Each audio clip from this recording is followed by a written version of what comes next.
सार्द recording studio Katihar Sameli Chandni Chowk चौराहा सीतामढ़ी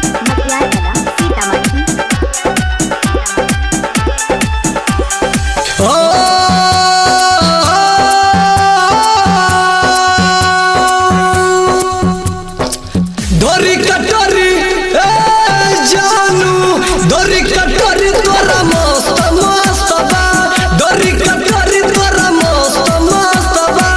तोरा जवानी जवन के पानी सुनाए रानी कहता बानी चली के चीज जबरदस्त दस्त बा डोरी कटोरी जानू डोरी कटोरी तोरा मस्त मस्त बा डोरी कटोरी तोरा मस्त मस्त बा डोरी कटोरी तोरा मस्त मस्त बा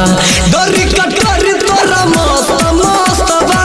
डोरी कटोरी तोरा मस्त मस्त बा डोरी कटोरी तोरा मस्त मस्त बा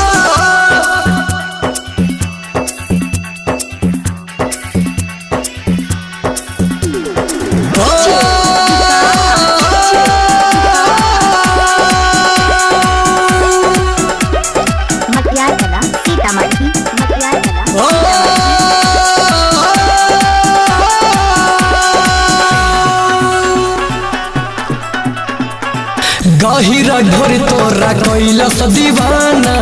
सटय जनता हूँ कर नहीं माना सुन तड़ा काह गहिरा ढोरी तोरा कैलस दीवाना सटय जनता हूँ कर नहीं माना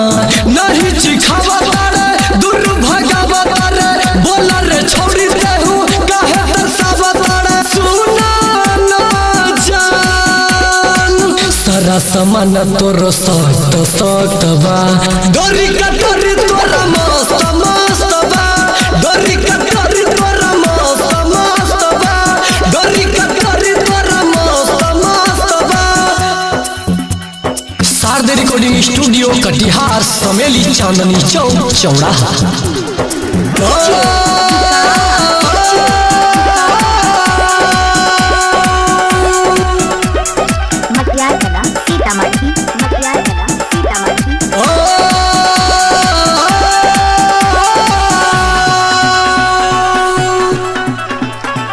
दीपू कपिल देखी बाटे लसियाइल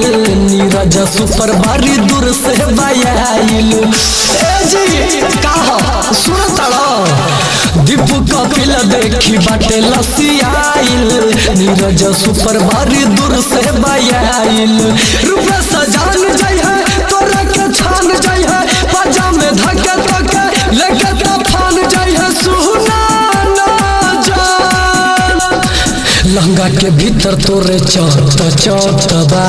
डोरी कटोरी तोरा